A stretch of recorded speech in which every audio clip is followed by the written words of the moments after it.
Good afternoon, Laurie Paretti Dymond. How are you doing this afternoon? Welcome to Run Chats with Ron Runs NYC. I'm good, Ron. Thanks for having me. Oh, it's a pleasure to have you. I'm excited to have this conversation.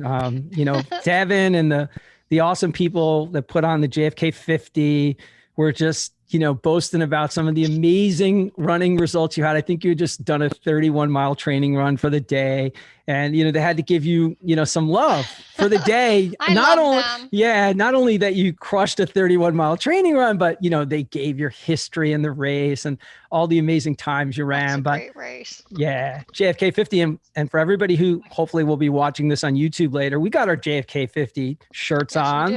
We're twinning it today. We're twinning. And you got the bandana. I do. I had to rock the Ultra buff, because they're a sponsor of the race. So you got to take care of them. And I got my Tommy Ribs hat on because I always got to rep Tommy Ribs because he's in my heart and, always thinking about ribs. So how about it? Yeah. So we got all that going. So That's because wonderful. of Devin, which I'll have to have Devin and maybe Mike together, that would be a fun episode. I love them. Maybe I'll get them on as a team and we'll do a whole chat about the race and we'll get into all the history and all this stuff. But for everybody at home, Laurie's an amazing runner who's just put up some remarkable national records as an age group runner, later in life runner in her 50s, and is just recently aged up to 55. But we're not going to talk about any of her records or any of that fun stuff yet, because I always like to, get a sense of where does somebody come from? Where did they grow up? How did they get introduced to sports and all that? So I'm just going to give Laurie the mic, and she's going to tell us about life growing up. So life growing up, I grew up in Chambersburg. I'm still here in Chambersburg, and I'll probably be here for a long time because my husband owns a business here. So until we're done with that, I'll be in Chambersburg, which is fine. It's my home. But I feel like my real home is Jersey City because I told you about my roots in Jersey. That's where my mom and dad are from. And they are children of Italian and Irish immigrants and grandchildren of them as well. And as a kid, I spent a lot of my childhood running up and down this 49 Nelson Avenue, Jersey City, New Jersey, terrorizing the old ladies. We had a blast. I loved it. Like, I still loved it. I just loved it. It was a happy time in my life being there with my grandparents. That's so cool. So we have that connection because when I got divorced, my ex Kay and I, who are terrific friends, they're a multi-generational family in Bayonne, which is the case almost always in Bayonne and Jersey City. You're seeing people that are there for the second or third generation, and they're living in their, 2-family, 3-family houses, and they're super close and tight community. And I moved back there after we got divorced when my son got to sports age, because as you know, if you want to coach, your kids playing a team sport, you have to live in the town. And that's a good rule. You shouldn't be able to just come in from, on the weekends and just be some dad or mom who's like not living there and part of all that's going on. So fond memories too. I've logged a lot of miles in Bayonne at Hudson County Park and, all the areas that I could and rocked it into Jersey City too, because they play baseball games over there too. So wherever they were playing baseball, I sometimes run before the games or run after the games or whatever, because, you got to get your miles in somewhere, right?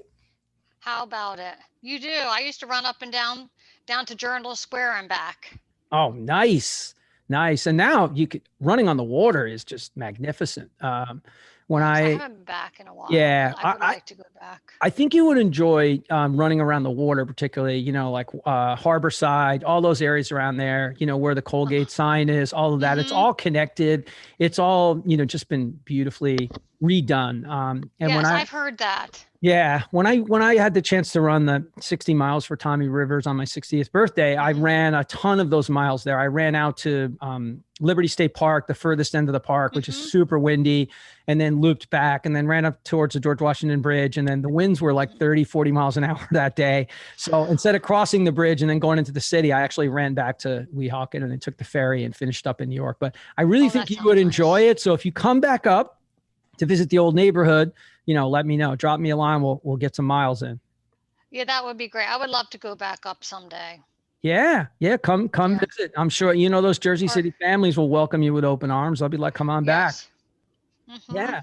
And you grew up in a big family, right? A lot of kids, big family. 6 of us. I'm number 2 of 6. 2 of 6, which I'm automatically number 2. anybody who comes from a big family, whether that's a lot of your own direct siblings or just a lot of cousins and all of that, anybody who comes from that big family knows the way things work. So you were kind of thrust into almost like a second mom's role, very much, with your siblings and having to work and help and support. So talk a little bit about that, because I think it's had a lot to do with shaping you as a grown up and adult. So I'm number 2 of 6 children to my mom and my dad, and we lived in Chambersburg. And I'm 17 years older than my youngest brother, Dominic. Isn't that something? Like, that's my brother. And I'm like, so he's my brother and I'm his sister. But sometimes he says, Laurie, you're acting like you're my mom and you're not. I'm like, I know, Dominic, but I'm treating you like a child sometimes because I feel like I'm your mom because I helped so much, with you when you were a baby. When you needed it, I got him in line because I was helping my mom run the household because it was just my mom.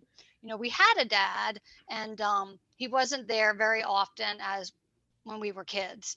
So he would come and go and it was just us 6 kids and my mom.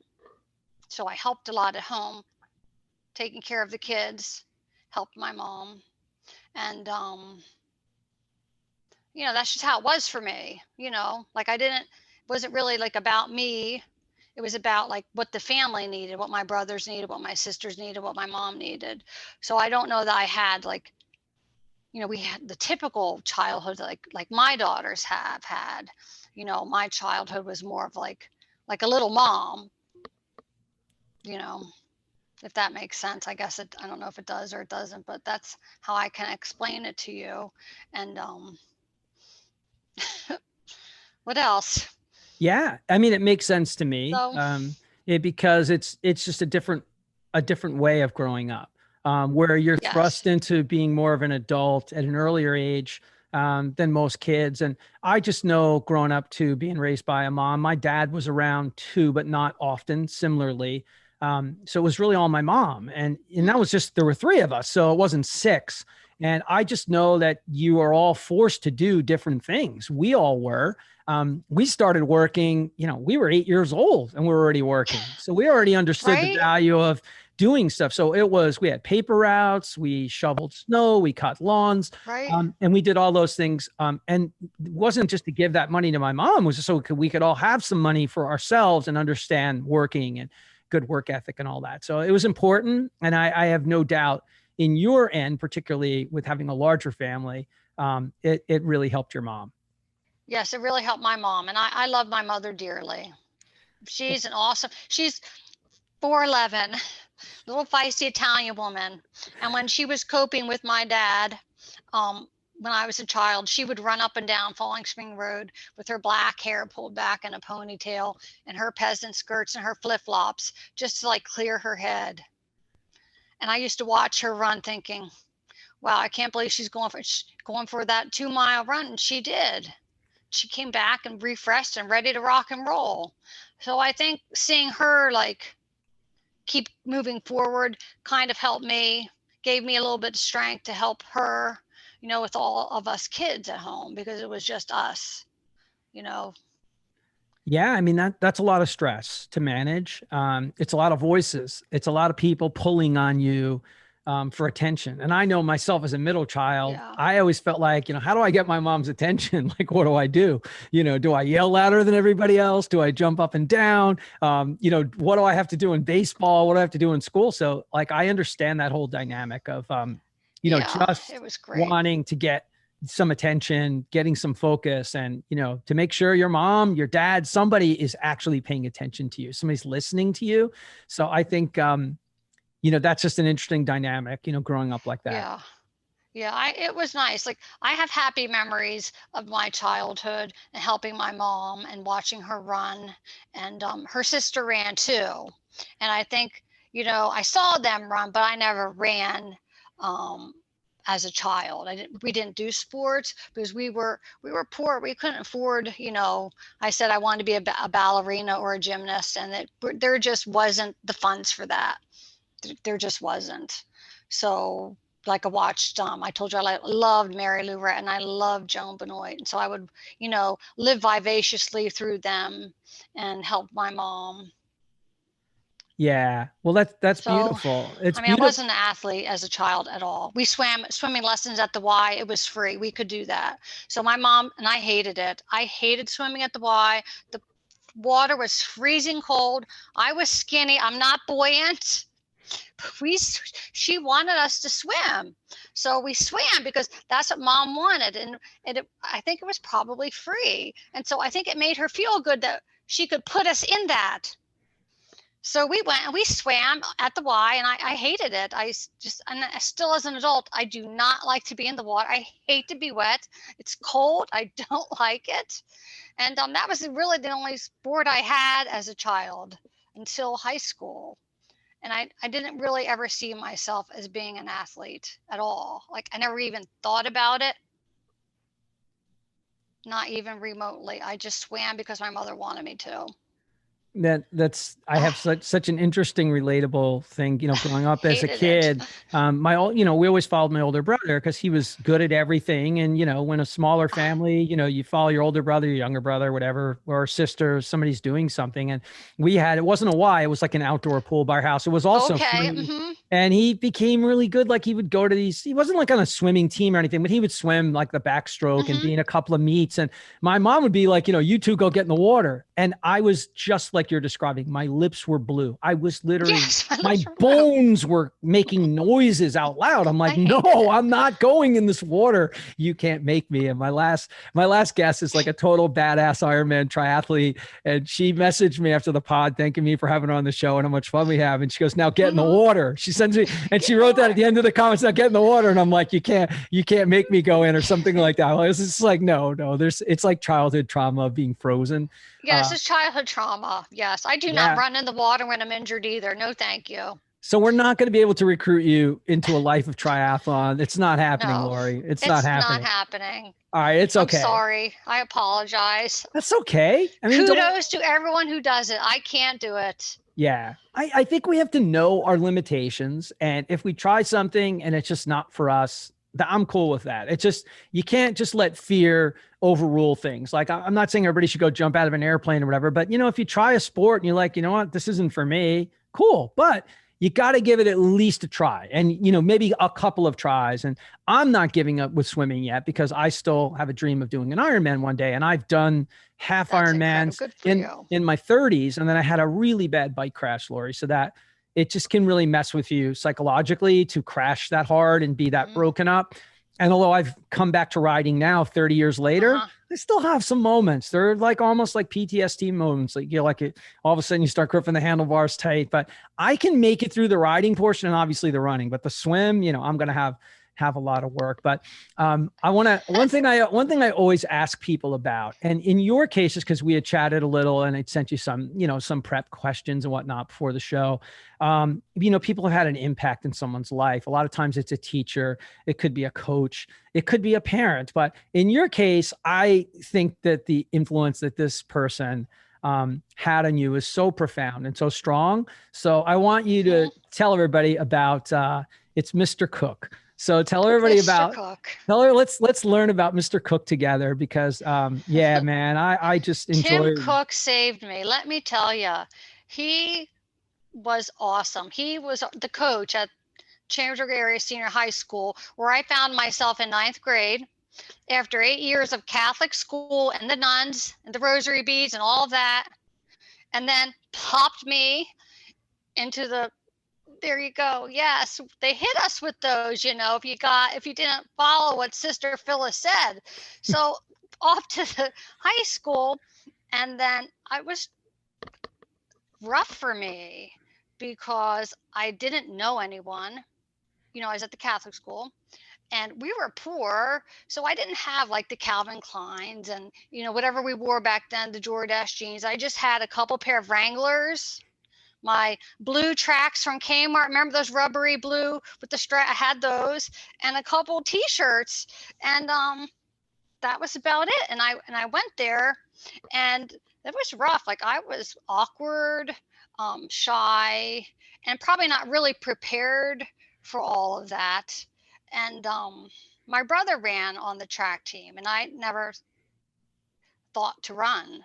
And one day I was there waiting, and I don't remember why I was there, but my brother was there and I was there. Mr. Cook went by, and he looked at me, and I looked at him. I knew who he was, but I wasn't on the team. And he said to me, "Laurie, we could sure use you on the team." And I was like, "What?"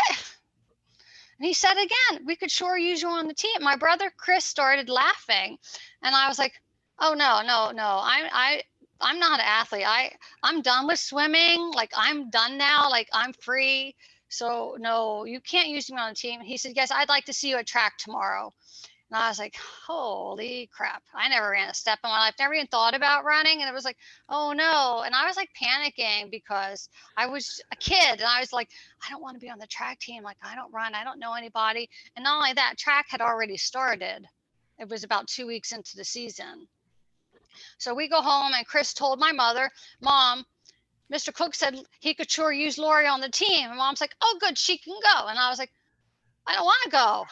And Chris is like, "No, you can go." And I'm like, so I didn't have running clothes. So we went down to my brother's room, and because his room was in the basement, there were 6 kids in my house, 3 bedrooms. So Chris's room was, rancher, was downstairs in the finished basement. So we went down there, and Chris gave me a pair of shorts and a t-shirt. He said, "You can wear this track practice tomorrow." Well, I'm dying. And I'm like, I don't want to go. So I went to school the next day, and I thought about getting on the bus and going home, but I didn't. I went to track, and there were all the girls there, and their fancy clothes, and there's me and my brother's stuff and my Kmart shoes. And Mr. Cook said, "Oh, Laura, I'm so glad you're here." He introduced me to the team. And I was like, why is he so interested in me? I don't know why. I think he knew, like, I needed someone, and that it was rough at home sometimes, because he knew my brother. And so he said, "I just want you, Lord, to go around the track and see if you could run 4 laps as a mile." I was like, "Well, I didn't even know that." So I said, "Okay." So I ran the 4 lap. I felt fine. I wasn't even tired. Like, I ran that 4 laps, and I came back. He goes, "You're done already?" I'm like, "Yeah, I'm done. I ran 4 laps." He goes, "Really?" He goes, "Yeah." And I said, "Yeah, I ran." He said, "Okay, well, I need to keep coming to practice." And I was like, okay. And that's how it all started. Like, he asked me to be on the team. Changed the course of my life, because I don't know where I would be today if he didn't ask me and put an interest in me as a person. And it wasn't just through high school. I told you he helped me get into college too later on. But like, he was awesome, that man. What an awesome story. And I was like, no And one. I wasn't even on the team. yeah, I mean, I think what I always love to figure out is, how people got their start. A lot of times it is following brothers and sisters, or, somebody in the family did a sport. But in this case, you know, at a point when, you're struggling with so much, getting integrated into a new school, coming from a Catholic school where you have uniforms on every day. And now all of a sudden you're at a high school where, even if it's a small town, you still don't really know everybody. It's not the same No, thing. I didn't know everyone. So now and we were Italian. We were the only Italian family in Chambersburg.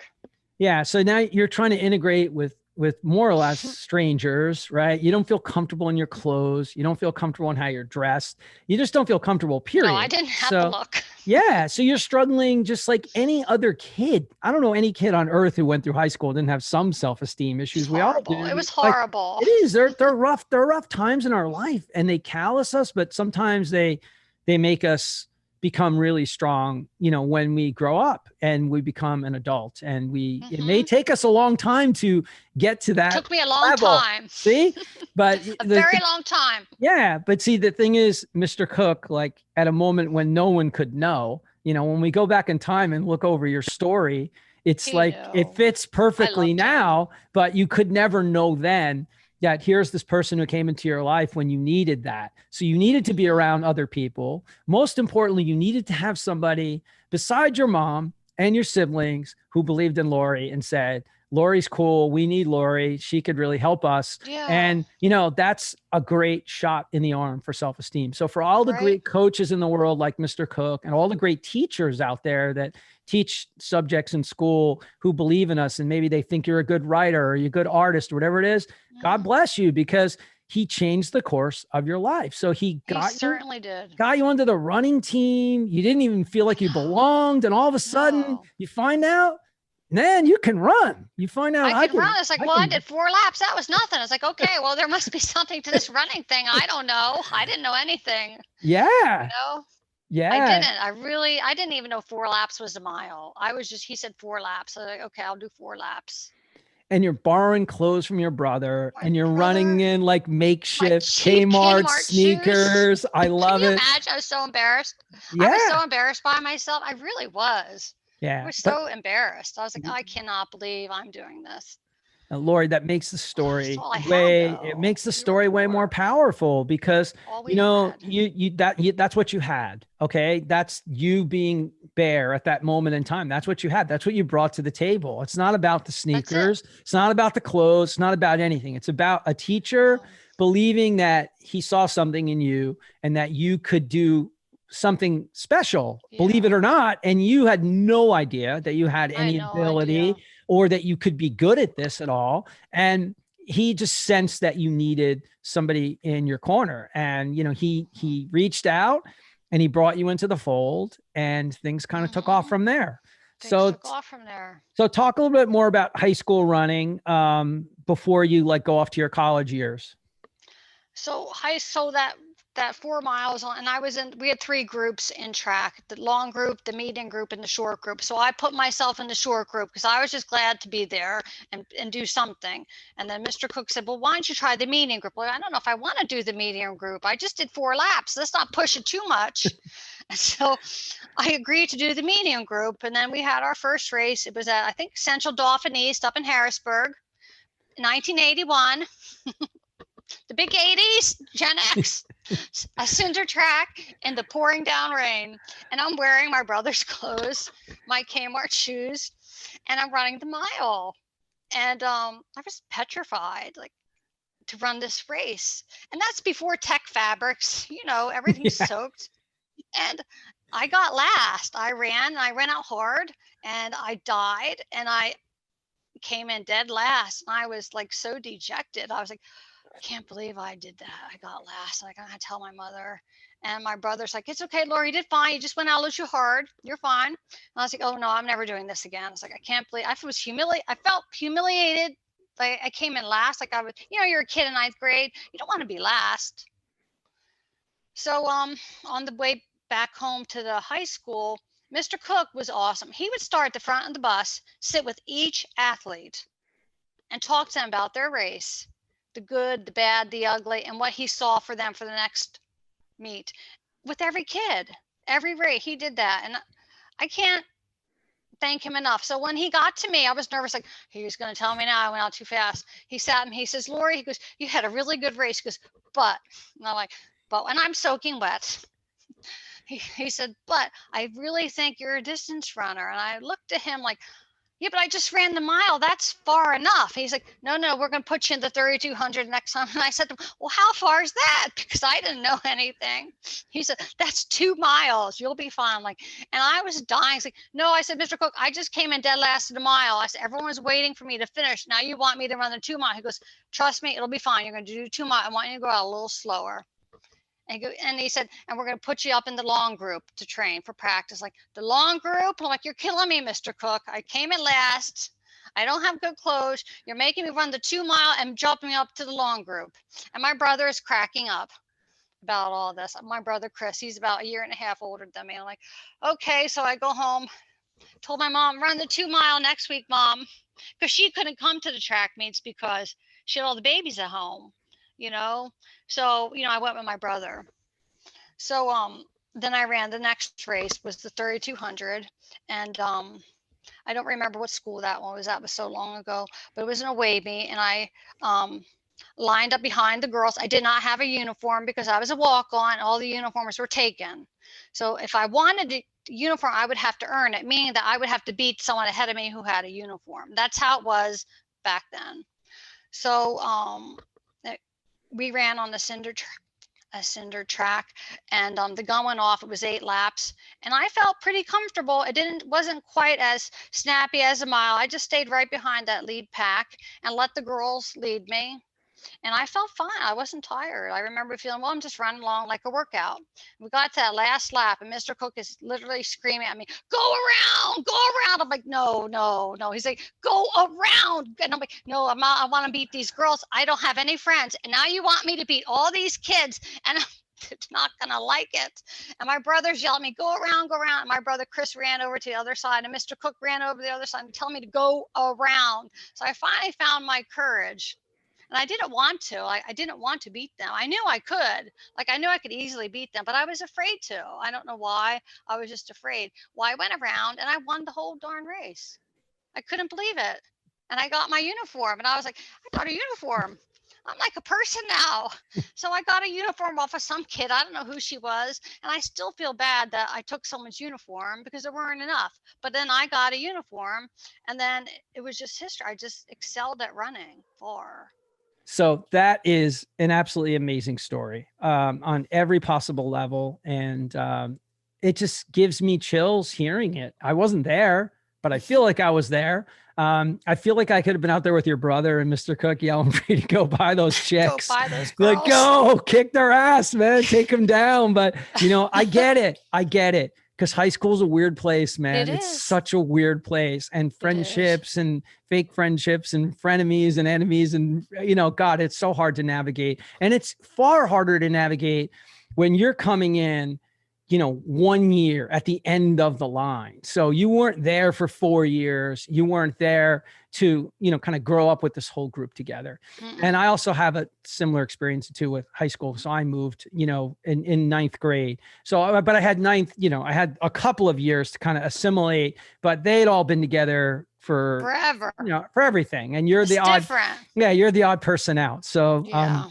you're just trying to assimilate. So amazing job. And then not only does Mr. Cook have this massive impact, you know, on your high school running, and after this 2 mile, you go on to do some really good stuff in your high school running, right? I mean, you tell I was us a our little top bit. runner for 4 years. I know, right. like for track and cross country.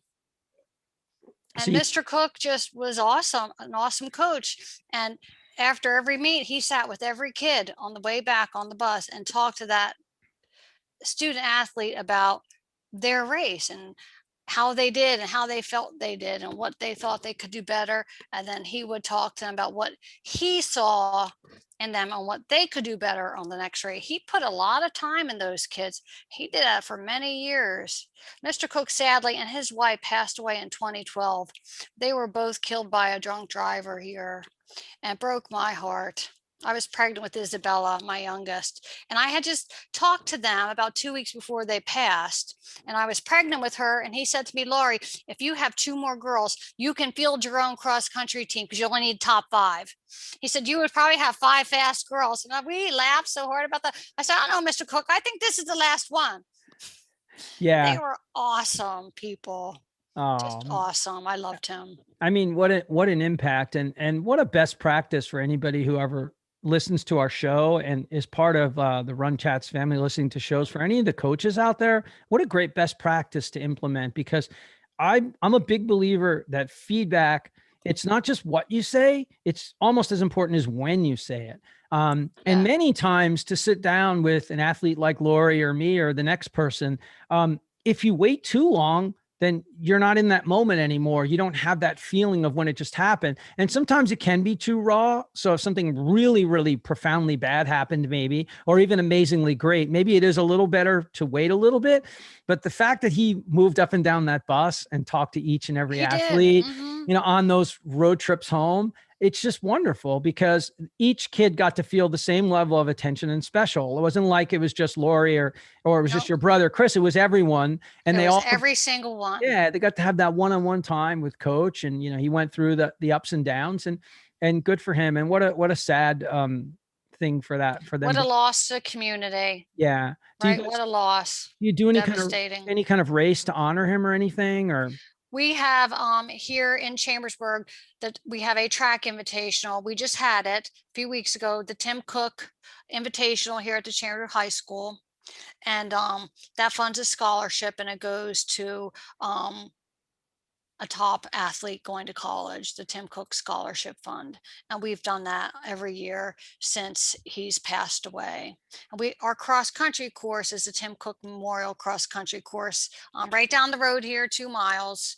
And his picture is up there, and a handprint of his is there too. I love it. Everyone loves him. That makes me really happy because legacy is important.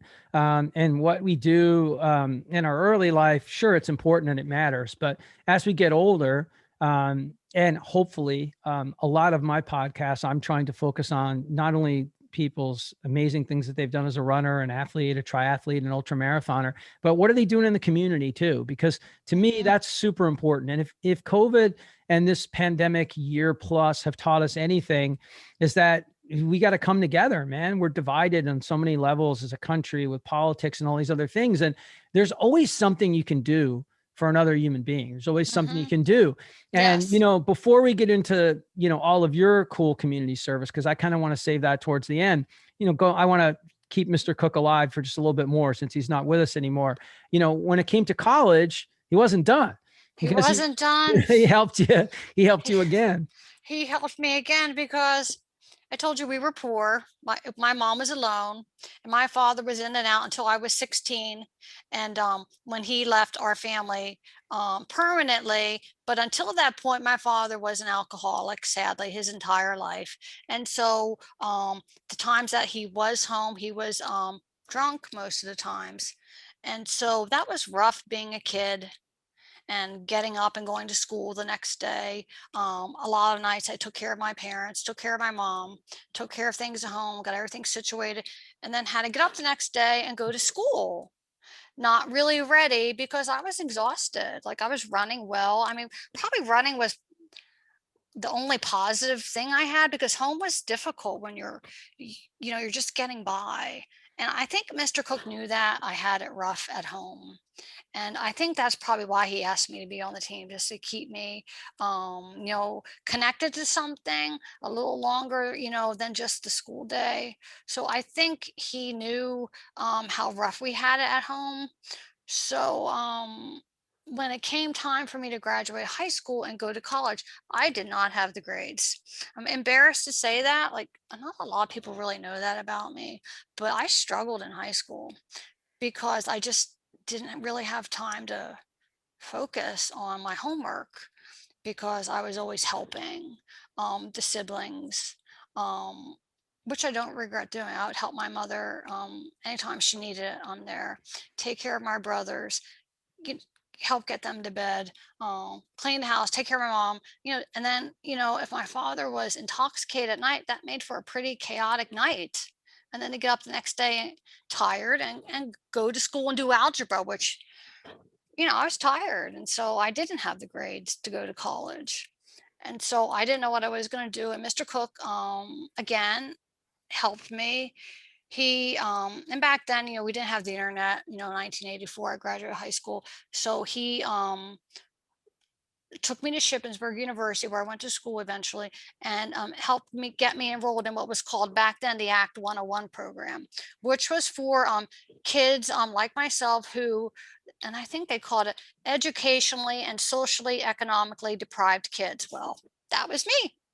I didn't get a really good education because everything was crazy and we were poor, so I didn't have the finances to go. So I qualified for this federal program, thanks to Mr. Cook, because I didn't know anything about it, and I really don't know what I would have done if I didn't get to go to school.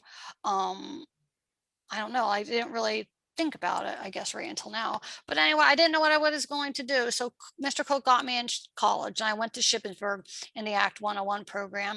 And it was for kids like me who had ability, but not opportunity. So it was a summer program. So I went to college that June. And that whole summer we spent working on study skills, leadership skills, goal setting. And then if I could get through that summer school program, then I was allowed to stay and for the 4 years. And I did really well in the summer school program. And then I started my freshman year that fall, with the regular kids, met with my guidance counselor on campus to make sure I was staying on track with everything. And I also ran at Shippensburg. But now that I look back, I really wish I didn't run because, again, I told you we were poor. I worked 3 jobs to get through college. So, and I went and I ran and I commuted from home and I ran, I commuted and I helped my mom and I went to class.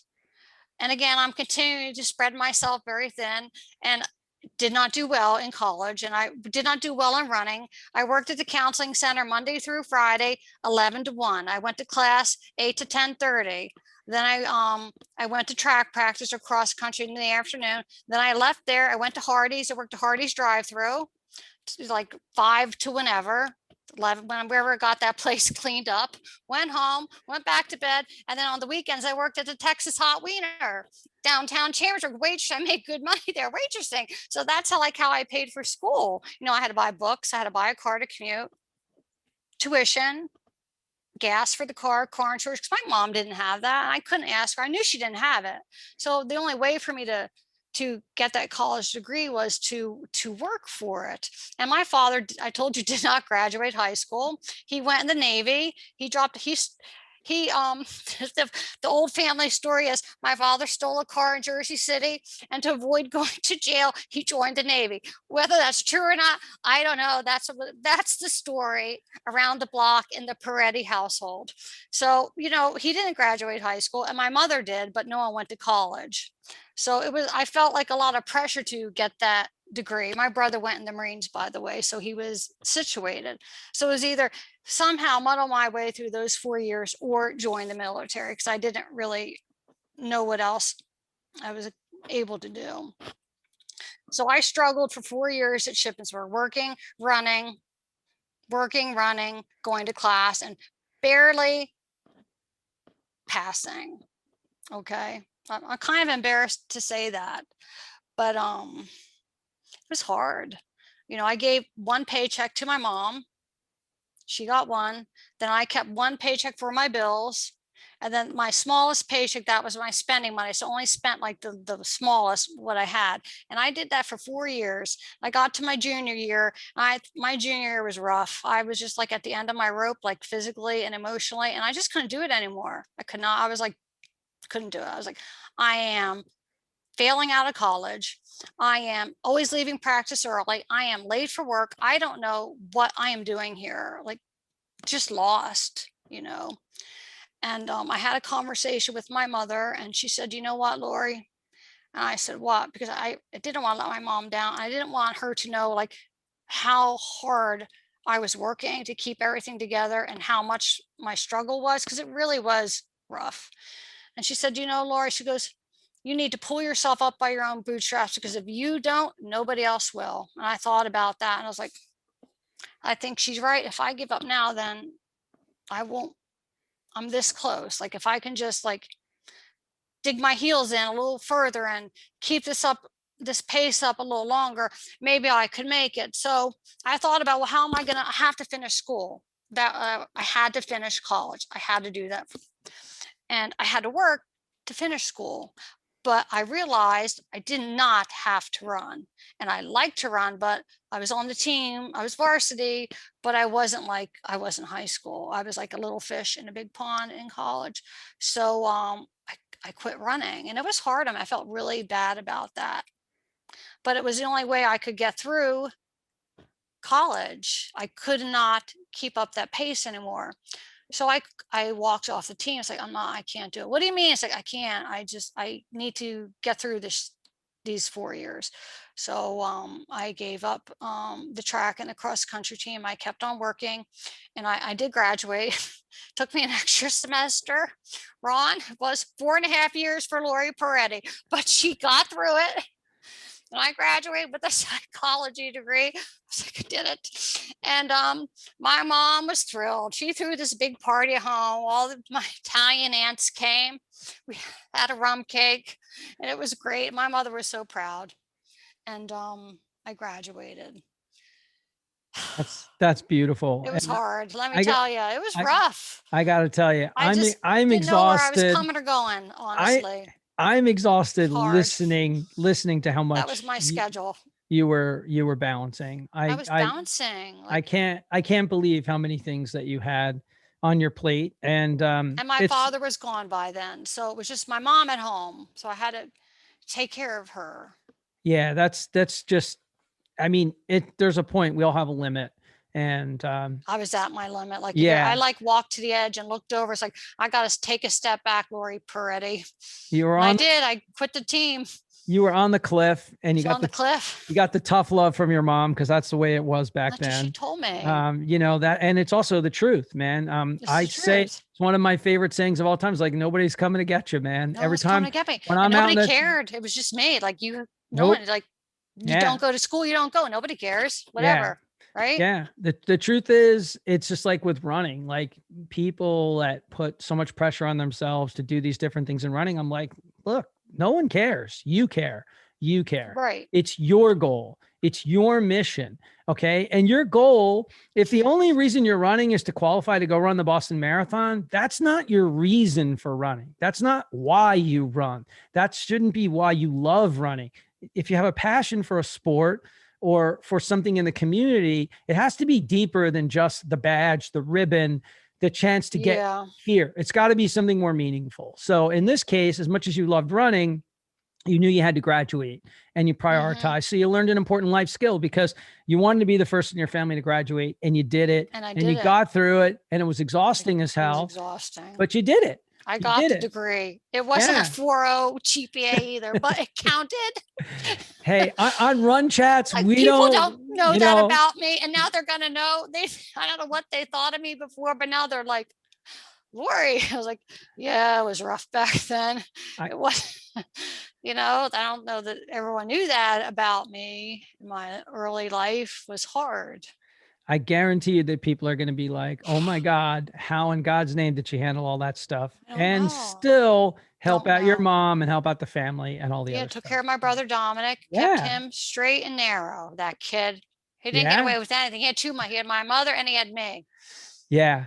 Yeah, you said that at the beginning where we were coming on. Give him heck. So, I still give him heck. Well, it's okay. I mean, in the family relationship, we all have our dynamic, and some siblings are harder on than others, some were softer on, and it just depends, on how that whole dynamic works. So yeah, but it was fun. I did it, right? I did it. Yeah, heck yeah, you did it. I didn't quit. No. And look, that's an important life lesson. You didn't quit. You were working multiple jobs. You were going to summer school. You're doing all these things because you realized you had to finish. Okay. And that's in life.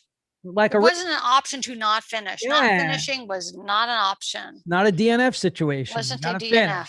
We got to keep going. So, and I think that that strength and that will and that determination is going to lead us into the story about why you've done some really remarkable things, on these super long distance races, not just crushing it like JFK, but like 24-hour runs, 100-mile runs, stuff that most people like really only, even ultra runners, that do very well in ultra, a lot of them don't do very well when they start to try to do 24-hour runs or other things, because, hey, and you get to a point where some people they crack, they can't get enough nutrition in, or they just lose the will to keep going, or they get injured, or any number of things, So in this case, let's come back to, how did you get back into running? After leaving college, having a family and all that stuff, how did you kind of get back and restart your running? How did that come together? Well, I always liked to run just for the sake of running, because it was almost like a safety net for me. It was like a place where I could feel good about myself. I could run and feel successful, because I wasn't successful in school. That was always hard for me. So running was a place where I felt good about myself. So I always loved that feeling that I got when I went for a run. So when I met David, my husband, after college, and I was working, and he was not a runner, and I was starting my running again, and I decided I always wanted to run a marathon. I want to run this Great Valley Marathon in Chambersburg, and I didn't know how to train for a marathon. Story of my life, I go into everything blind. I just don't know what I'm doing, but I'll give it a shot. It's the story of my, so I sign up for the Great Valley Marathon. It's in my town here in Chambersburg, and it's in January. I don't know why they had it in January. I think because it was a Boston qualifier, and it's 11 degrees, and I'm wearing my purple parka, and I decided I'm going to run this race. I'm going to run it. I didn't really try. I ran like 12 miles. So I ran it in a 3:54, and I felt pretty good. And I ran the race. And Dave was like, "You did really good, Laurie." And I was like, "Yeah, I ran. I think I might run it again next year." So I ran it the next year. And I think I got like 3:47, 3:48. And I guess after that, I kind of got debugged. I wanted to keep running the marathon. So I did. And we had two daughters, Savannah and Jillian. And I worked full time at the county. I told you I worked at the county mental health, mental retardation, and drug and alcohol program, which I was already an expert in just by my life. So I worked there and I loved it. I had a good time working there, and I would run at 3 and 4 in the morning so I could be back to get my kids up, because David worked early hours too, and take them to daycare. And I would go to work, and I would get ready in the ladies' room and go to work. Then I would pick the kids up and go home. And I did that. And I ran the Marine Corps Marathon several times. My brother Chris took me to my first Marine Corps Marathon. We ran that together. I beat him. I still like to rub that in his face, like, "I beat you, Chris." And then he took me to my first Boston in 2007, and I didn't even realize I qualified. He's like, "Laurie, you qualified for Marine Corps for Boston." I was like, "I did." He's like, "You did?" I'm like, "I had no idea." So he goes, "Well, let's go to Boston. We can go together." So he took me to my first Boston Marathon, my brother. It was 07. It was a rainy year. And that was the year I was sick that year. I had gotten pneumonia, and had a lot of problems with my left lung that year, with not being able to get it inflated the whole way. I had a lot of scars from the pneumonia. And Chris is like, "Well, you still want to run to Boston?" I was like, "Yeah, I think I'll be all right." And so we get there, and I hadn't trained for like 6 weeks because I was sick, and I was in and out of the hospital with this stinking pneumonia. I couldn't shake it. So we get there, and Chris is like, "Listen, I'm going to drop you off. You go on the bus." And it was pouring, and I'll be at the finish line. He goes, "But if you can't make it, find the Red Cross, the tents with and just go there and tell them to call me, and I'll come get you." Laura's like, "All right." So I just ran at aid station to aid station, Red Cross tent, and I got to the finish line in 3:47. And I found my brother, and we went home. And it was like, just dumb. You know what I mean? I did it. It wasn't like stellar, but he took me to that, and I'm so grateful, because I knew about the Boston Marathon, but I never really saw myself as someone who could like qualify and run it. And then after I ran it that first time, Chris said, "If you would really try and train, you could probably get down to the 3:30s." So I did. I just kept pushing and pushing and pushing myself, getting up early and running and training. And that's about the time when I met Mike Spindler in Hagerstown, about 40 minutes south of here. And I joined Cumberland Valley Athletic Club, and then Mike coached me. And I was older then. I was probably in my 40s by then. And I had finally broke through. I ran a 3:27, and that was like, "Oh, wow, I think I can keep going." And then I ran a 3:18, a 3:17. I was like, I got to keep pushing myself, because I don't know how far I can get. And then I ran a 3:08. I won Bob Potts Marathon out in New York. I was thrilled. I never run a marathon. And then Boston 2013, I ran a 3:06:20. I never ran that fast again, but I did it once. What an unbelievable, from starting at 3:54 to get to 3:06 at 47. Yeah. Well, wasn't on the fast path to anything in life. Yeah. But I took my time. I did it, right? Yeah. But I mean, more importantly, running was a sanctuary for you. So getting up at 4 a.m, the people I know that kind of live that lifestyle, they don't care. They'll get up at 4 a.m. They'll get up at 5 a.m. They'll get up at 3 a.m, or they'll run after midnight, because they have to have that time.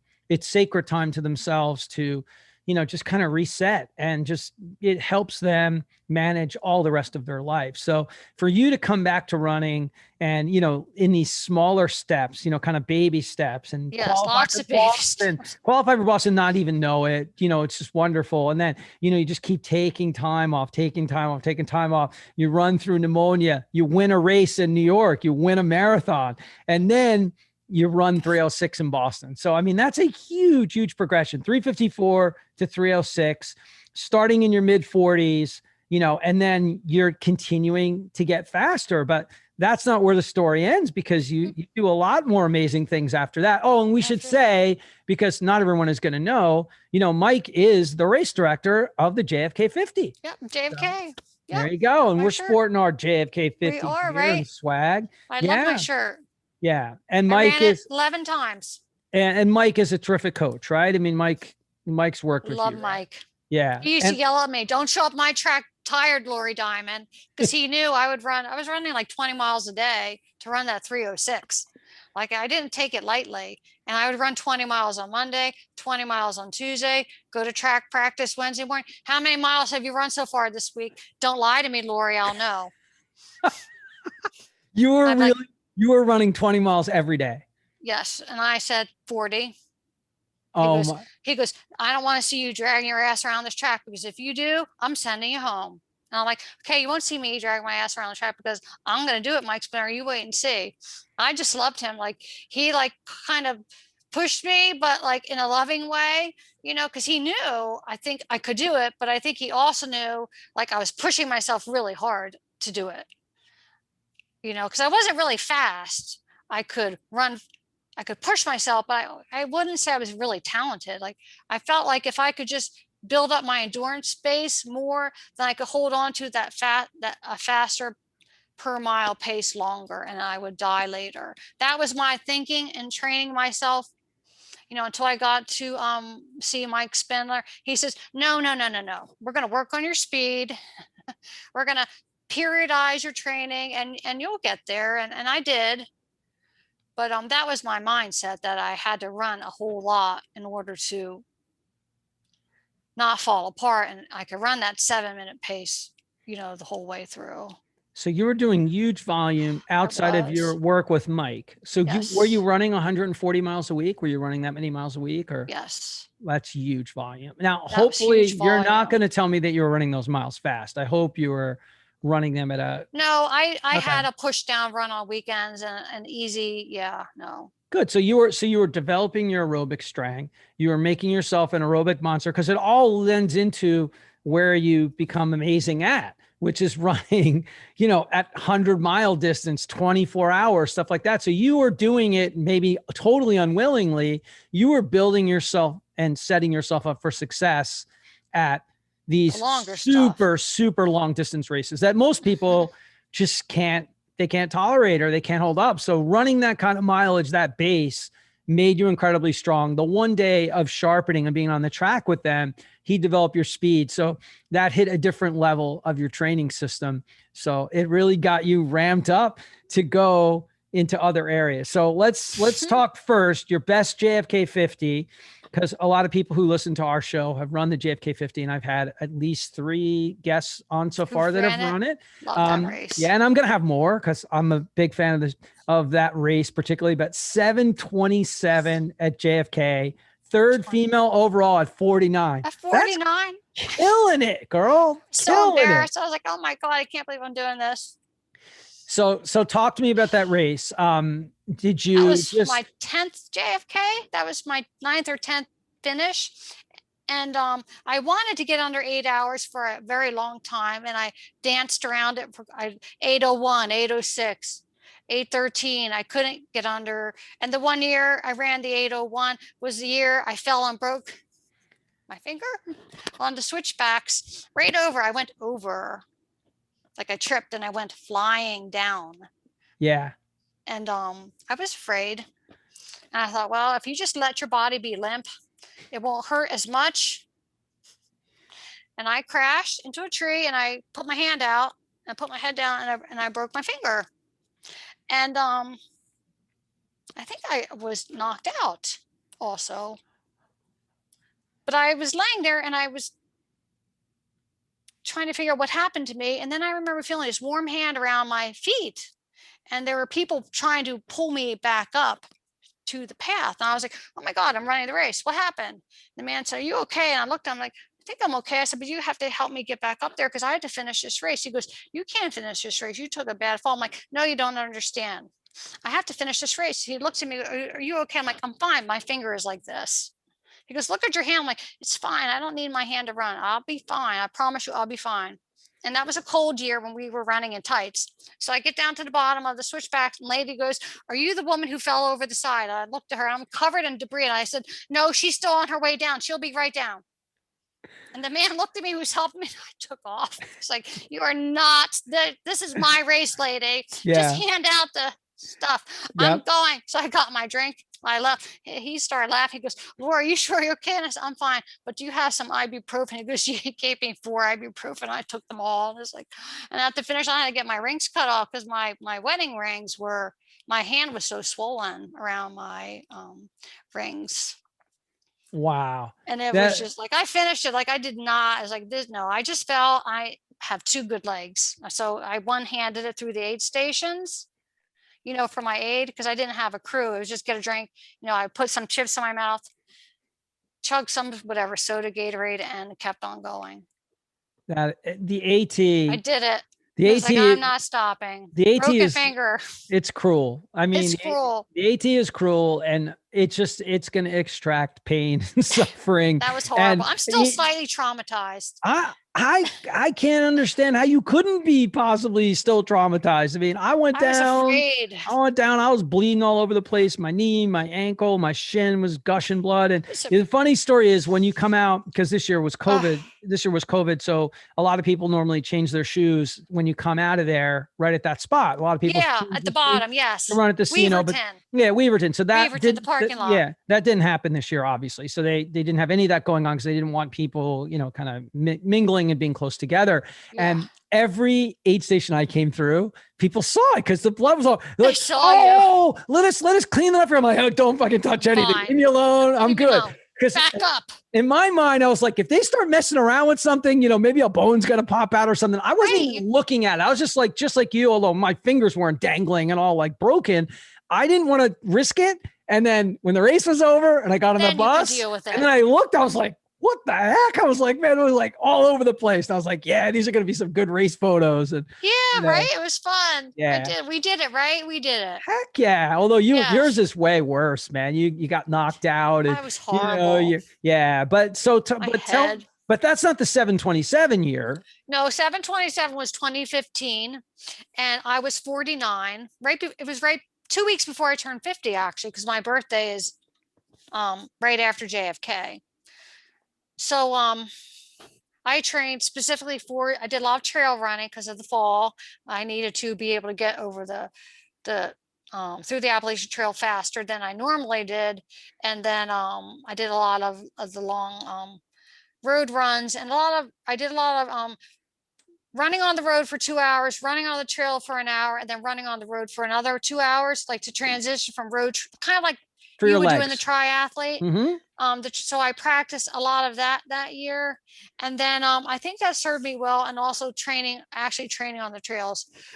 So I lined up and I ran on the trail. I probably got passed by 3 or 4 other women, which is fine because I'm slow on the trail. I know that. And I think I was 8th or 9th coming off the trail down at Weaverton. Mm-hmm. And then it's like, okay, now I'm in my domain and I just started picking them off. Did you switch shoes? No, I didn't stop at all. I didn't stop. I just would see the girl ahead or the lady and I would go after them. And then I would get her and I was like, okay, you're done. Then I would go after next. Okay, you're done. And then I'd say, who's up there next? And that's what I did, like the whole way on that towpath. And then towards the end of the towpath, I caught up with a girl. Her name was Erin, and she and I made friends. I'm a talker, so I made friends with Erin. She was running, and I was running, and Erin was 29, turning 30, and I'm 49, turning 50. And we were like laughing about this, like here we are, like killing ourselves. And we got to the road, and Erin said, Lori, I don't think I can keep going. I looked at her, I said, what do you mean? We're almost done. We have like 8 miles to go. She goes, no, she goes, Lori, if you can keep going, you'll get third place female, and I'll get fourth. And I was like, what? I was like, I said, we're third and fourth. She goes, yeah, we're third and fourth. And I was like, no way. And she goes, yeah, keep going. You can do it, Lori. And I said, okay, I'll see you at the finish there. And I took off, and I just killed myself on that road to get back to the school. And I was on like 8-minute mile, which isn't that fast. But after, all that. No. Hold on a minute. It's not fast. Okay. That's the most ridiculous thing anyone's ever said. It's timeout. See the timeout? Timeout means I talk. Okay. It's not fast. Running 8-minute miles in the last 8.5 miles on the JFK road course, which is hilly, by the way. It's not flat. It's hilly, is very fast. Okay. It's exceptionally fast. It's unbelievably fast. So don't try to minimize it like you were like jogging. Okay. 8-minute pace at the end of 40.5 miles or 41.5 miles when you get dumped off the CNO is epic. And it's unbelievable. I'll never do it again, but it was epic. But she told me that, and I was like, this is it. Your only chance, Laurie Dymond, just go. Wow. And I did. I just went. It's like, I'm doing it today because I'll be 50 in 2 weeks.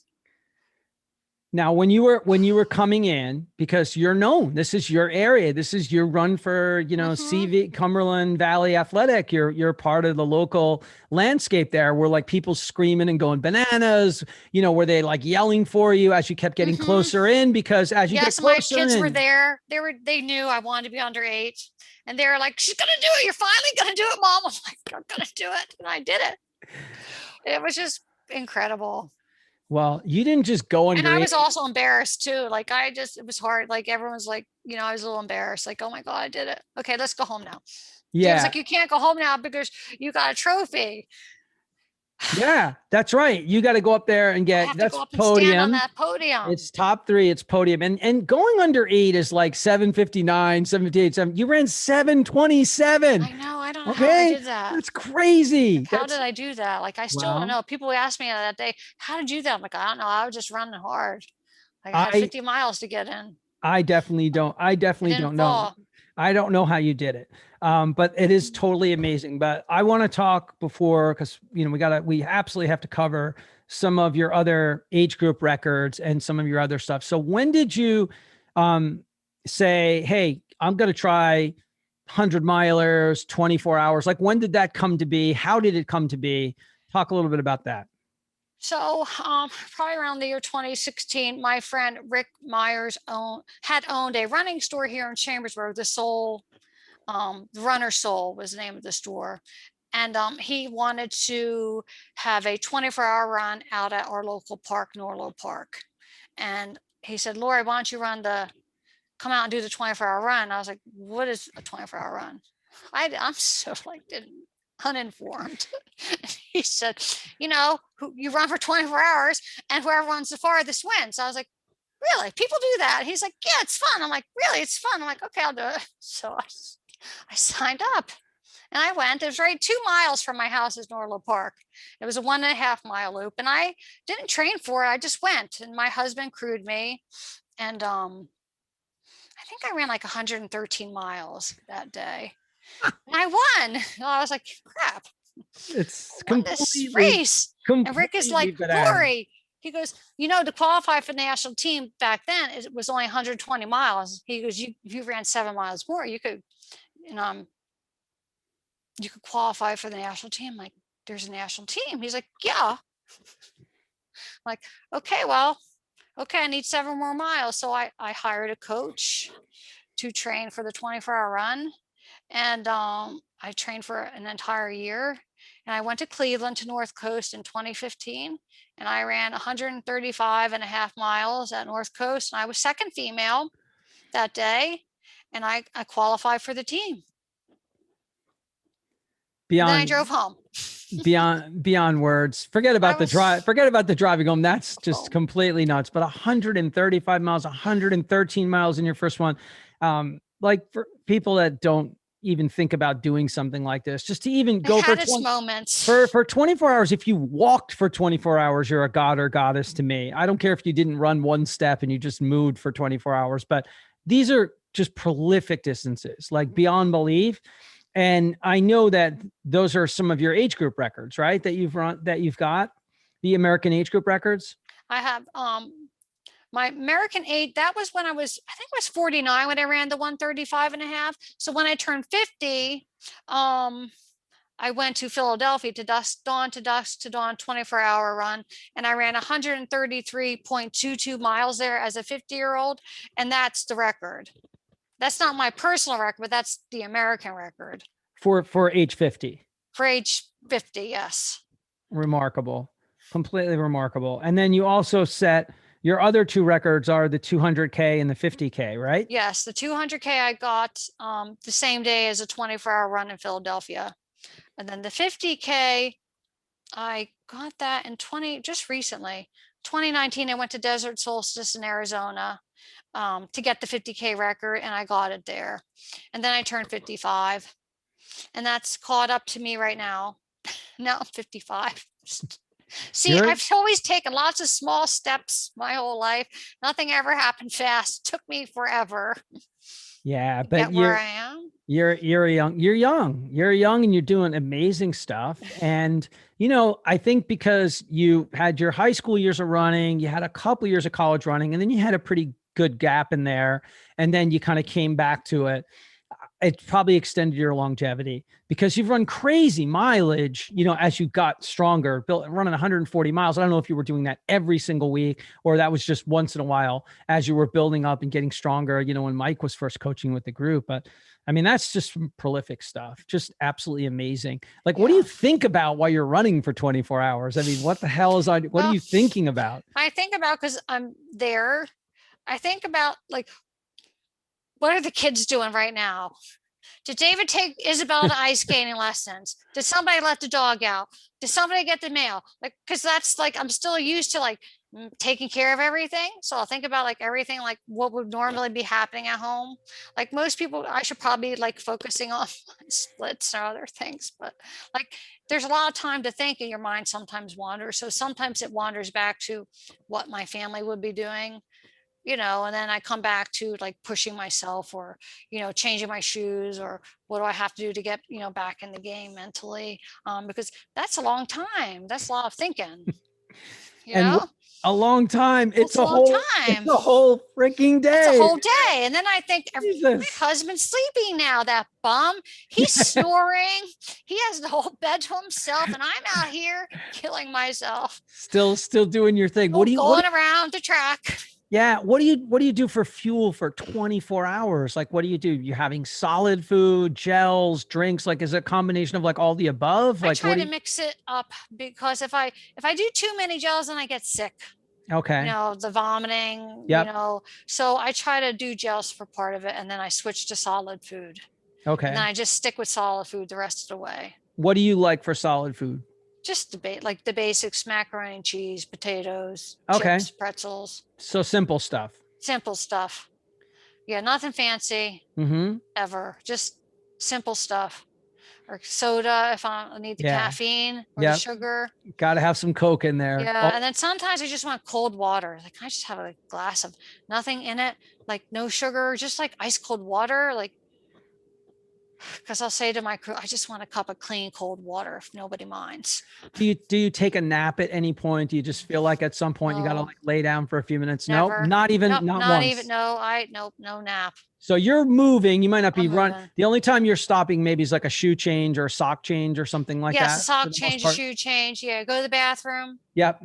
That kind of. That's a good point. I forgot about the bathroom. You gotta go to the bathroom. Of course. Right?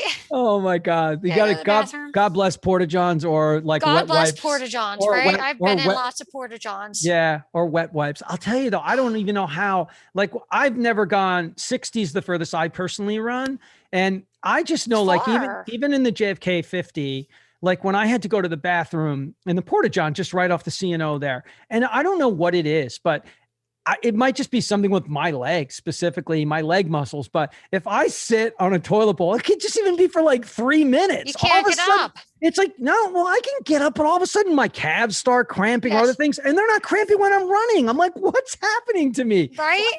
I can't imagine running for 24 hours.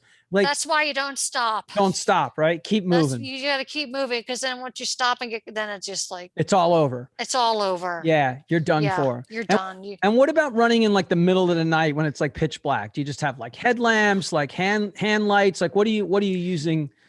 Most of the 24-hour runs I've done have been either at a park that has like That's lit. ambient light, Okay. or a track. So I haven't needed a headlight for those events, fortunately. Cool. So yeah, that's helpful. Yeah, because I'd probably get lost. No, because some of these trail races that like the Moab 240 and all these other races that are like over a couple of days, like I feel like I can be tough mentally and physically and all that stuff.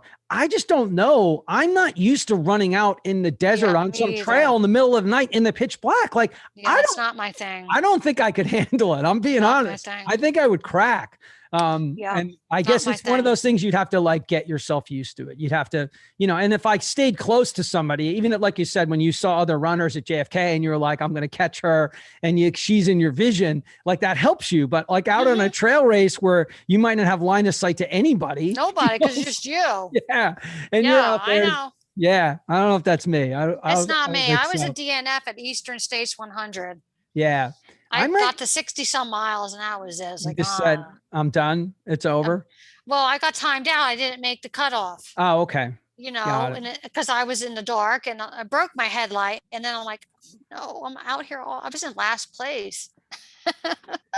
Amazing. That probably, but remember, the first time you came in last place on something, the next time you came back, came in first place the next race after. So yeah, I don't know if that's my thing. Yeah. Trail running. So this is a big piece that we haven't had a chance to get into yet, and it's community. And I know Shelby's been on the show with me. Devin and Mike from the JFK page both said some wonderfully complimentary things about how you've given your prize money back from races to the community, to other people that are more in need. And also just like things that you've just figured out that you could lend a hand with and help, things that are near and dear to your heart. So I want you to talk a little about that, because it's just important to me, runners that are giving back and doing things in the community, or any athletes that are doing things in the community. It just makes me feel good. And I love to share their stories and runners are great people. Yeah, they truly are. Runners roll their sleeves up and get involved with the community, and it's awesome. So what my thing is, the things that I've been able to do when I have won prize money, and that's not how we pay the bills here, but if you win like $50, $100, a couple $100, like I never wanted to take that from the running. I always felt awkward. Like I'm awkward, I think, to begin with. So taking the money was like hard for me. I was like, I didn't run that race for $50. Like I never did. So if the race supported the Boys and Girls Club, and if I happen to win $100, then I would give it back. It's like, take the 100 and put it back towards your cause. Or I would give it to the booster club at the high school for the kids, or I did that with all the race money that I earned. Or when I ran North Coast, I think I won, I don't know, $700 or $800 that year at North Coast, and that was when I was trying to qualify for the national 24-hour team. So I gave that to the 24-hour team. So I never wanted to take anything like for myself from the running community, other than the satisfaction of running. So that's just what I did personally, and I don't know that people really knew I did that until Mike said that. Then I was like, okay. So then, yeah. So I didn't keep any of it. And the girls would sometimes say, Mom, we're going to go see a movie. I was like, you don't need to go see a movie. These kids need shoes. I'm tough. And they would say, well, can't we go to Chick-fil-A? No, you're not going to Chick-fil-A. I have meatloaf. we're going to give this to the booster club. So like I've done that, and I like doing that. Like I like helping the kids because I was a kid who was helped by Mr. Cook. And so maybe that's my way of honoring Mr. Cook by helping, the kids with their running like he did for me all these years. Yeah, it's So it's a wonderful way to pay yeah, I forward. like to do that. It's fun, Yeah. And right? It's fun to do that. sure it's fun. And anytime we do something for another person, we'll always feel better about ourselves. And not just at that moment in time when we do it. You get to feel better about yourself as it goes on and on and on. You just remember, like, when I did that, it doesn't matter if another person in the entire world knows about it. When you did that, you didn't do it for Mike to mention it to anybody. You didn't do it for Devin to mention it on the JFK page. You didn't do it for any of those reasons. You just did it because it made you feel good. You knew it was something that was important, and you knew that there's people out there that need There help. are. There's people that need things more than we do or you do. And so you chose to make an impact. Right. The Because way I know Mr. what it's Cook like did. to need. Like I know what that feels like to need and not have, and to struggle. So I think that's also why I do it. Um, And I also wanted you to talk about the help that you provide for the local migrants. I know you do work there in that area. How did that come yeah. about? And talk a little So about that that. was strange how that came about. So like Chambersburg, Franklin County, Pennsylvania is a agricultural community. We are dairy and produce here. So a lot of the farmers rely on seasonal workers from Mexico, Guatemala, and they come here and they live um, and they work and they get paid to work for the farmers, and they work the fields. And so one day I was going to get groceries about 4 years ago, and I went to the Giant and I got our groceries, and I saw the men in the fields, and I drove by them and I thought, I'm going to Giant and I'm buying this produce that they're picking. So I thought about that while I was shopping, and I got the groceries, and I grabbed a couple extra cases of water. I had all this in the back of my car. So then when I went back past the field, I just pulled over. Like, I don't know why. I just pulled over. And they're looking at me, this little lady, and I said, Hola, ¿cómo está? And they're talking to me. I know a little bit of Spanish. And I opened up the back of my car and I said, I gave them the groceries, and they're looking at me, and I said, no, take it, it's for you, take the food, take it. And I gave them the, the family's groceries that I had bought like for all of us, and I gave it to the field workers, and I had the extra water and I gave it to them. And then I didn't think much of it, and I got back home and there's like, didn't you get groceries? Like, no, I did get them, but I gave them away because the guys were working in the field and they looked really hot, so we'll go tomorrow, we'll get more groceries. My family's like, oh my God, whatever. So I did that. And then I started collecting things for them to help them work, because they work 12-hour days in those fields, bent over. And when I was talking to them, I noticed they were wearing sombreros, the straw sombreros, bandanas to keep the dust, work gloves. And so I initially just started collecting those three things for them: the gloves, sombreros, and bandanas. And I would go back and, I would get like 20 or 30 or 40 pairs, and I would give that to them. And then I saw a need for like toiletries and sunscreen. So the next time was toiletries and sunscreen. I would collect it and give it to them. And then one of the men told me, I said, what else do you need? And he said, we really need bedding. I was like, you need bedding? I said, yeah, like blankets. So I said, okay. So I put on Facebook, I need bedding. I said, adult themed bedding, not your Care Bears, not, My Little Pony. But if you have like comforters or pillows that you're not using, put them in my garage and I'll take them to the guys. So then I started giving them the bedding as well. So that's how that started. It was just that I noticed them, I guess maybe the same way Mr. Cook noticed me. And I noticed them, and I just started helping them. That's a beautiful story. So I did that all by myself, and my youngest daughter Isabella would come and help me take them the goods when we collected enough, we would give it to them. And it's fun. I think it's wonderful. And, you definitely, I like to do that. yeah, but I think the impact Mr. Cook had on you, it came full circle. So you're having a chance to make an impact, giving away prize money, giving necessary items to workers that are out there Right. working their butt off. And you know what? Right. All day. One thing can make a difference. Every day we each have a chance to impact somebody in our community, and those kind of things, Laurie, they're awesome. So God bless, man. You're doing good stuff. Wonderful. Thank you. I enjoy doing that. That's a treat for me to do that. And I think it's good for my daughter to serve others as well and see that not everyone has it like we have. My kids don't really know like how hard I had it growing up. So they don't really know that want like I knew it. So I think it's good for them to learn to serve other people. Definitely a great life lesson. And if you haven't been in those shoes yourself, and you haven't grown up tough economically or financially, like where we had to work from a very young age, all of us, and it's just from I think more so in our own generation, I wouldn't trade my own childhood. I learned so much. I learned so much about myself, shoveling snow and getting money to go get a hot chocolate and cutting lawns and delivering newspapers. And man, we beat the hell out of each other. We were like, I'm not delivering the papers today. You deliver them. You deliver. It's your turn, right? Fist fights and brawls and punching each other. But you know what?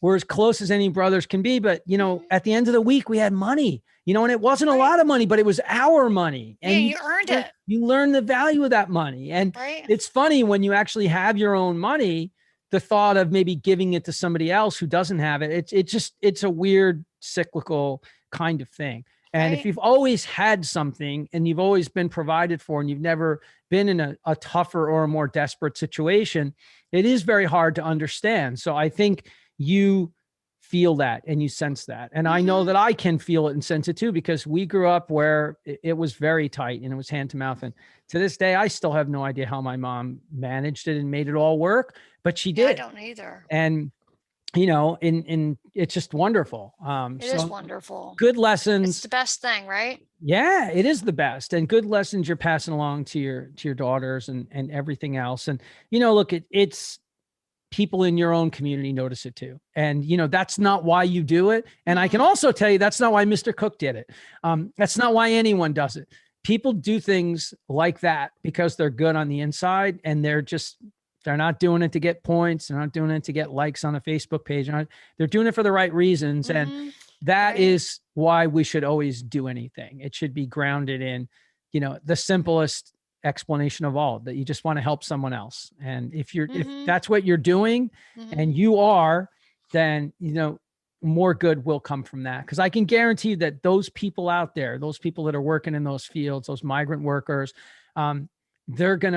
they probably thought at first, like, who is this lady? What is she doing here? With her groceries. Yeah. Like, what's this lady doing on the side of the road? What the hell is she doing?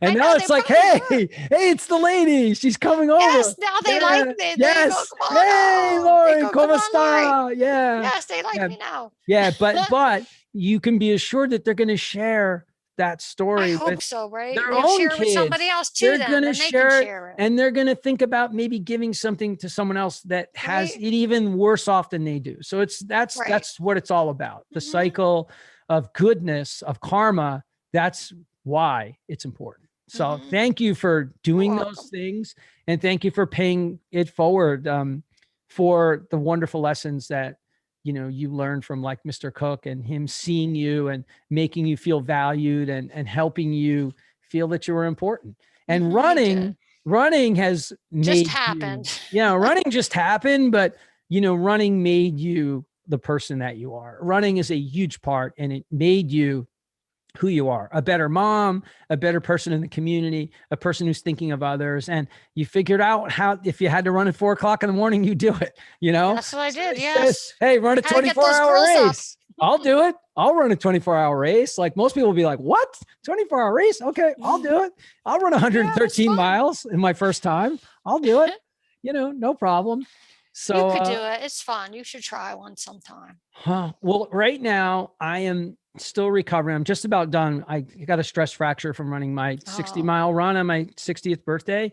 And I had a really hard fall Sorry. 5 days before. No, it's okay. I had a hard fall where I smashed my knee. Like I hit it onto a block, on the street. The street lights were out in the section I was running and you just couldn't see. And I did a Superman, like your fall on the trail. But I just hit my knee against like a boulder of a rock. And I continued to run like, I don't know, like 13 or 14 more miles on that run. I wasn't done because I wanted to get my 4th straight 100-mile week. And I ran like 435 miles in January in only 24 days of running. It was only 24 days of running because my knee was so sore, I couldn't run for 5 full days. So I was having trouble walking, but I could walk, but I knew I couldn't run. And then my birthday came, and that was the day that I wanted to run 60 for ribs. And so I made it, but I don't know. Good for you. I don't know for sure that the stress fracture was already there. It's likely it wasn't there, but it happened like during the run. But I'm almost clear.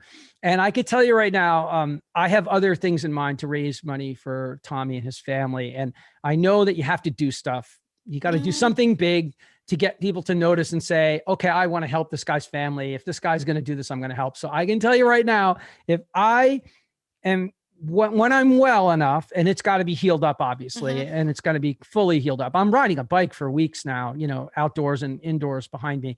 But if I do something like that, I think it would raise a lot of money. So I might have to get you involved because first of all, if you'll be like 40, 50 miles ahead of me, I don't even know if I could walk for 24 hours, but I think something like that might be fun. It would be fun. Crazy.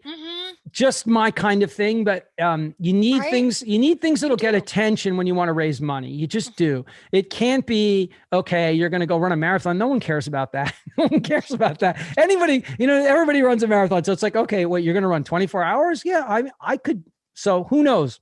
I don't know where I might do it, but I know that I would need help. And I would know I need people to run with me. And I know I need some people to, have like a little community staging area for shoe change of socks. So you might have to help me plan for that and prep for that. And maybe you even have to come and run run the whole thing with me. We'll see. Because I know you're all about the community and doing good things. And that is awesome. So that would help. That's good stuff. We'll see. We'll see if we can put something like that together when I'm all healed up.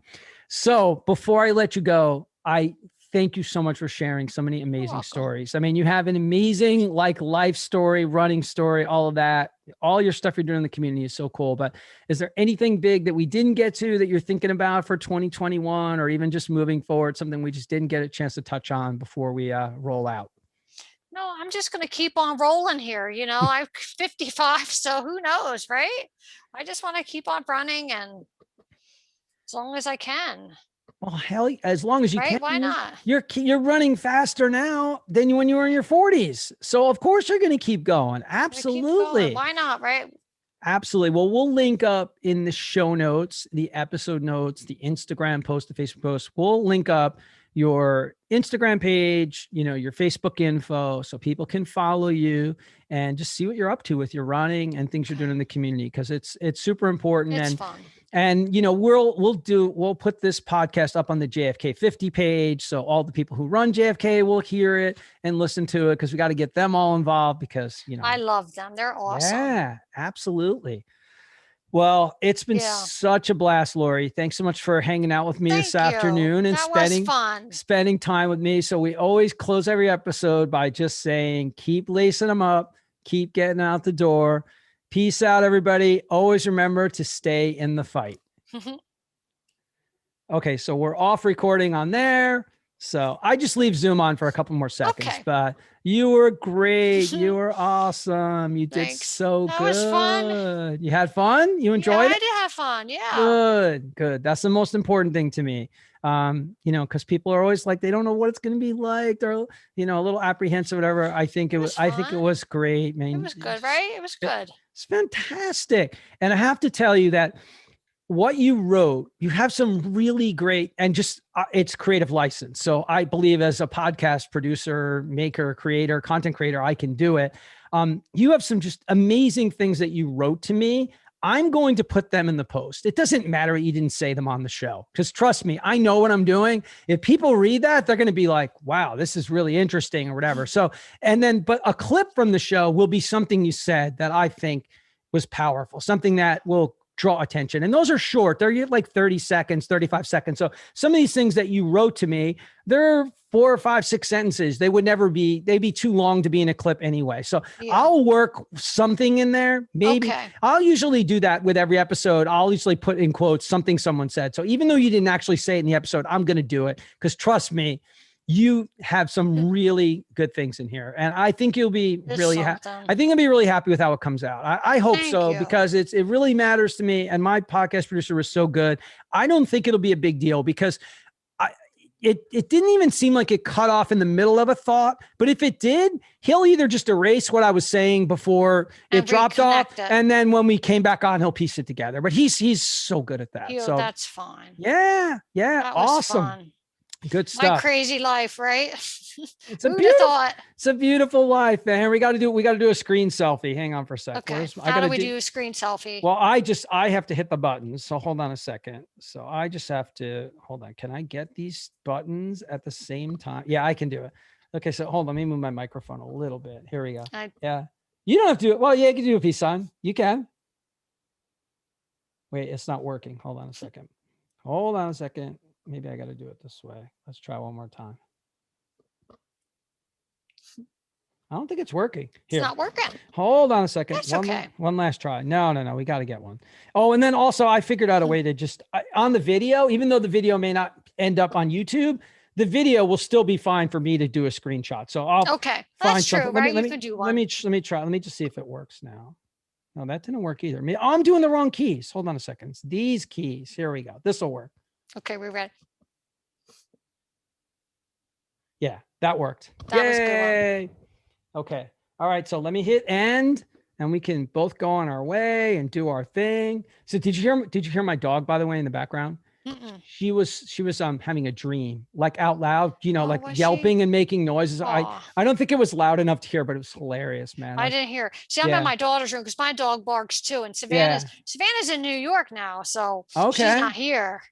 Cool. So she won't know until if she sees the video. She won't know you stole her. She'll say, "What were you doing in my room, Mom?" Exactly. I was cleaning it up. All right, Laurie. All right. Great talking to you. See you. It'll probably be. I will message you because we're Facebook Messenger friends now, so we message all the time. But I'll give you a heads up probably like 2 days before I think the show is going to drop. Maybe 1 day before. Okay. And then, look, whatever, man, I write posts. You can just share what I write, or you can just write your own, do whatever you want. But I just want as many people to hear it as possible, because that's always my goal. And like I said, I'll put it on the JFK 50 website page for sure, because I know there will be interested and they'll listen. So I'll put it there. They'll be too. Like, where they don't know about that. I don't know, but I think they're going to enjoy that. Are you kidding me? Yeah. I don't know where they think I came from, but they would not have guessed that. No, they wouldn't know for sure. No, right? They'll be like, oh. New info on Laurie for sure. New info on Laurie. Oh, well. All right. Enjoy the rest of the weekend. All right. Thank you for your time. Nice meeting you. Yeah. Nice meeting you too. All right. You take care and heal up. Okay. Thank you.